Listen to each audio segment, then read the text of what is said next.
Assalamualaikum warahmatullahi wabarakatuh. Perkenalkan, nama saya Elisa. Di channel YouTube kali ini saya akan membahas mengenai kebijakan masa pemerintahan Belanda di Indonesia. Di video kali ini, pembahasan akan disertai dengan PowerPoint yang akan saya tampilkan. Maka dari itu, simak videonya selengkap ini.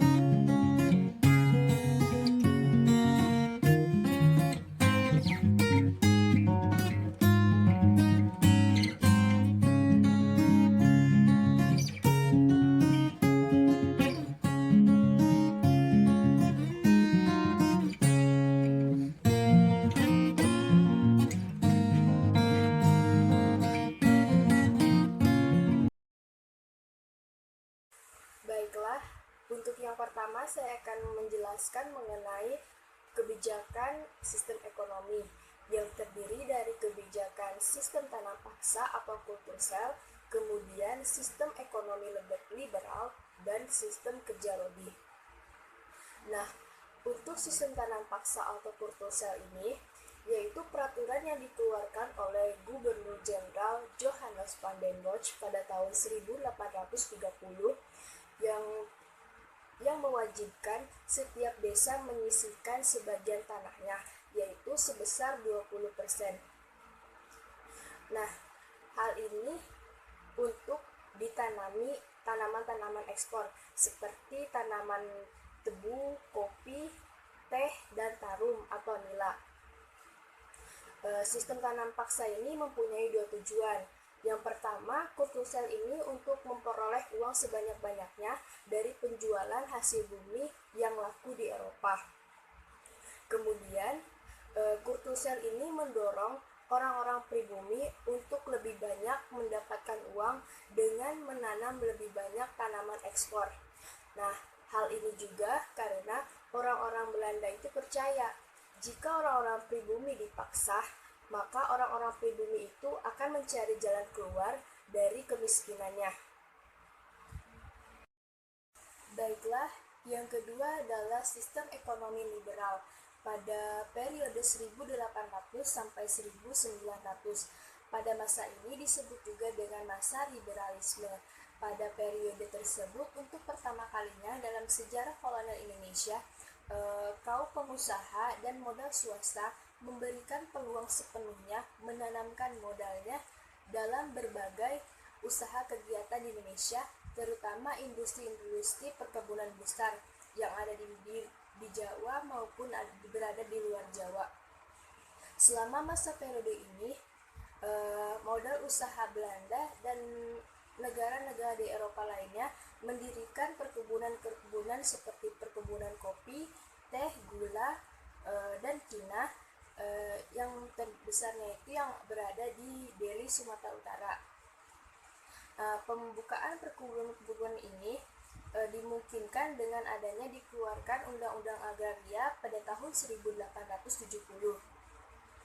Di satu pihak, undang-undang ini bertujuan untuk melindungi petani-petani Indonesia terhadap kehilangan milik atas tanah mereka. Namun, di satu pihak juga undang-undang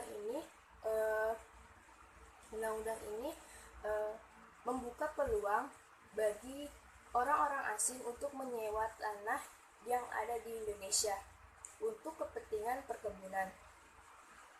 Demikian, sejak tahun 1870, industri-industri perkebunan Eropa masuk ke Indonesia dengan dibebaskannya kehidupan ekonomi dari segala ikut campur tangan pemerintah serta dihapuskannya sistem pemaksaan yang mendorong ekonomi Hindia Belanda. Undang-Undang Agraria tahun 1870 ini membuka Jawa bagi pengusaha swasta. Kebebasan dan keamanan para pengusaha itu dijamin. Hanya orang-orang Indonesia lah yang dapat memiliki tanah, tetapi orang-orang asing diperkenankan untuk menyewa tanah dari pemerintah selama 75 tahun. Dan untuk dari pribumi sendiri, masa paling lama antara 5 tahun dan 20 tahun. Baiklah, untuk yang ketiga adalah kebijakan kerja Rodi. Kebijakan ini merupakan kegiatan perburuhan yang diterapkan pada masa kolonial Hindia Belanda di Nusantara. Kebijakan ini diterapkan pada kurun waktu 1808 sampai 1811, yaitu pada masa jabatan Gubernur Herman William Dendels. Bentuk penerapan yang paling nyata dari kegiatan ini yaitu pada saat pembuatan Jalan Raya Anyar Panarukan yang sepanjang kurang lebih dari 1.100 km, beserta kelengkapan-kelengkapan istilase militer Belanda. Kegiatan ini didasari oleh pemerintah kolonial Hindia Belanda yang pada saat itu untuk mempertahankan diri dari serangan Inggris. Herman William Dendels dengan cepat langsung melaksanakan rencana pembangunan tersebut demi pertahanan Hindia Belanda. Untuk mempercepat ketuntasan proyek tersebut, Herman William Dendels mencanangkan kebijakan kerja wajib negara. Kebijakan tersebut agar mendapatkan tenaga kerja yang murah dan kesediaan waktu yang cepat. Kemudian terdapat kebijakan melakukan penyerahan hasil bumi dari rakyat, dan rakyat dipaksa untuk menjual hasilnya tersebut kepada pemerintah kolonial Belanda dengan harga yang sangat murah, yaitu pengeluaran sebuah kewajiban yang dibebankan, contohnya kepada rakyat periangan, yaitu untuk menanami kopi. Baiklah, untuk yang kebijakan kedua mengenai kebijakan politik Belanda, yang mana terdiri dari masa politik kolonial liberal pada tahun 1800 sampai 1811, dan yang kedua pada masa politik etis, dan yang ketiga pada masa politik pecah beral atau divide et impera. Yang pertama saya akan menjelaskan mengenai masa politik kolonial liberal pada tahun 1800 sampai 1811. Masa ini digelar pada tanggal 1 Januari tahun 1800 yang dijalankan oleh Gubernur Jenderal Van Straten dan Gubernur Jenderal Dendels. Pada tahun 1800 ini Belanda di bawah kekuasaan penjajahan Prancis, dan Prancis di bawah kekuasaan Napoleon yang berhasil merebut Belanda, dan secara tidak langsung Indonesia dijajah oleh Prancis juga. Tugas utama dari Dendels di Indonesia yaitu mempertahankan Pulau Jawa dari serangan Inggris, dan tugas lainnya yaitu memperbaiki nasib rakyat yang selaras dengan cita-cita revolusi Prancis. Dalam menjalankan tugasnya, Dendels memberantas sistem feodalisme yang sangat diperkuat oleh VOC untuk mencegah penyalahgunaan kekuasaan serta hak-hak bupati mulai dibatasi, terutama yang menyangkut penggunaan tanah dan pemakaian tenaga rakyat. Baik wajib tanam maupun wajib kerja hendaknya dihapuskan. Hal ini tidak hanya mengurangi pemerasan oleh para pengusaha, tetapi juga selaras dengan prinsip kebebasan berdagang. Untuk mempertahankan Pulau Jawa dari serangan Inggris, Dendels memperkuat angkatan darat dan angkatan laut serta melakukan perbaikan keuangan pemerintah. Dalam rangka memperkuat angkatan darat, Dendels meningkatkan jumlah tentara. Ia mengangkat orang-orang Indonesia, terutama orang-orang Minahasa dan Madura, demikian juga para budak yang dibebaskan untuk dijadikan prajurit, sehingga dalam waktu singkat Dendels memiliki 20.000 prajurit. Yang kedua adalah politik etis. Munculnya kaum etis yang dipelopori oleh Peter Groshuk dan Van de Venter ternyata membuka mata pemerintah kolonial untuk lebih memperhatikan nasib para pribumi yang terbelakang. Pada 17 September 1901, Ratu Wilhelma baru naik tahta yang menegaskan dalam sebuah pembukaan pidatonya di parlemen Belanda bahwa pemerintah Belanda mempunyai panggilan moral dan hutang budi terhadap bangsa pribumi di Hindia Belanda. Ratu Wilhelma menuangkan panggilan moral tadi ke dalam sebuah kebijakan politik etis yang terangkum dalam program Trias Politikal atau Trilogi van Deventer yang meliputi irigasi, emigrasi, dan memperluas dalam bidang pertahanan. Dalam irigasi atau pengairan, yaitu membangun dan memperbaiki pengairan-pengairan dan bendungan untuk keperluan pertanian. Yang kedua yaitu emigrasi, yakni mengajak penduduk pribumi untuk bertransmigrasi. Yang ketiga yaitu memperluas dalam bidang pengajaran dan pendidikan, yaitu edukasi. Untuk yang ketiga yaitu mengenai politik pecah belah atau divide et impera. Divide et impera ini merupakan strategi yang digunakan oleh penjajah kolonial Belanda untuk menggagalkan berdirinya Negara Kesatuan Indonesia atau NKRI pasca kemerdekaan, yaitu pada tahun 1945. Politik divide et impera ini menjadi alat pemecah belah suatu bangsa agar bisa ditaklukkan dengan tujuan mendapatkan dan menjaga kekuasaannya dengan cara memecah kelompok-kelompok besar menjadi kelompok-kelompok kecil agar lebih mudah dikuasai.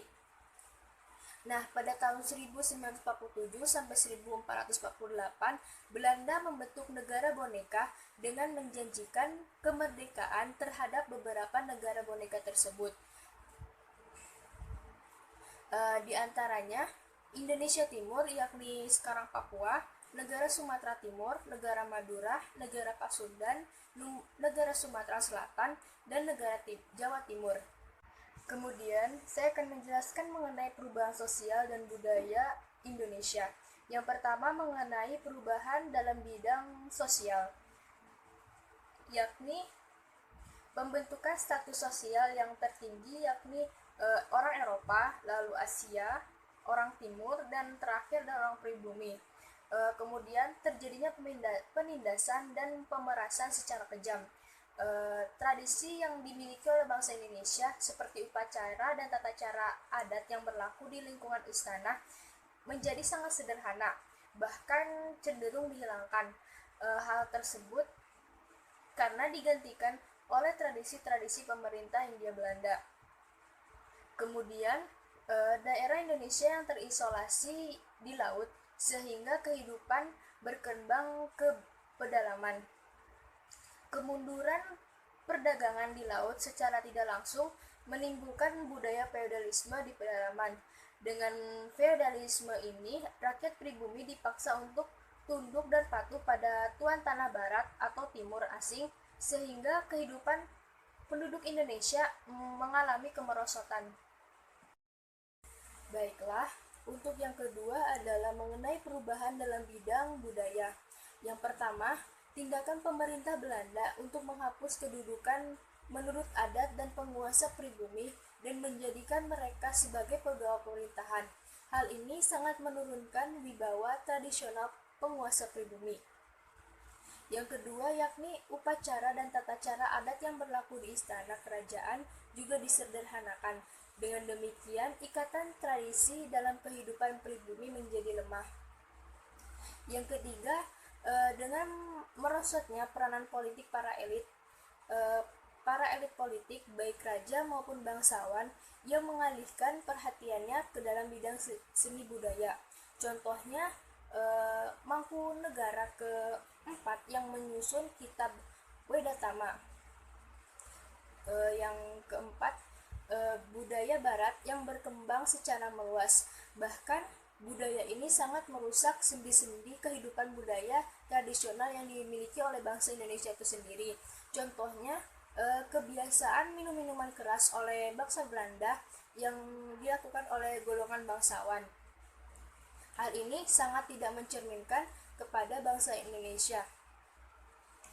Yang kelima mengenai birokrat yang menggunakan bahasa Belanda sebagai simbol status mereka.